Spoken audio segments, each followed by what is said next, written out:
Perlu diketahui bahwa sebenarnya mungkin agak-agak apa yang terkejut mendengar kata jambore. Iya, Sebenarnya kalau jambore, berasal dari kata untuk acara yang besar. mmm, Makanya untuk jambore GTK Hebat tahun 2024 ini adalah apresiasi, apresiasi yang besar yang nantinya akan diberikan kepada PTK, Pendidik dan Tenaga Kependidikan, yang berinovasi, berdedikasi dalam dunia pendidikan.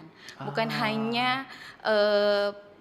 berinovasi di dalam, pendidikan, namun juga, di dunia. Jadi PTK-nya itu bukan hanya guru, jadi ada kepala sekolah, ada tenaga pendidik lainnya, mmm, seperti ada laboran, ada pustakawan dan juga bagian administrasi, oke, pokoknya yang, seperti itu. di dunia kependidikan Pendidikan, berarti ya, Bu, iya. ya?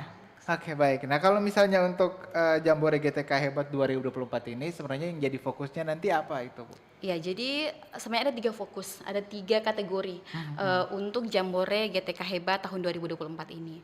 Yang pertama ada kategori untuk inovatif.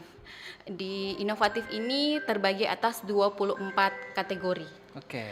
Nah, untuk dedikatifnya, kemudian ada kategori yang kedua itu dedikatif terbagi atas 16 kategori. Banyak ya. Iya, jadi untuk dan yang ketiga ada kategori komunitas belajar.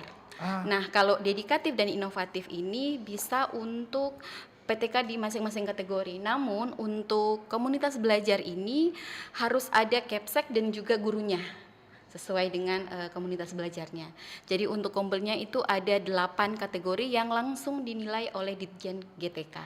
Jadi kalau untuk inovatif dan dedikatifnya nanti ada juri internal seperti itu. Namun kalau untuk komunitas belajar itu langsung dinilai oleh Ditjen GTK yang oh, bertugas iya, iya. seperti itu.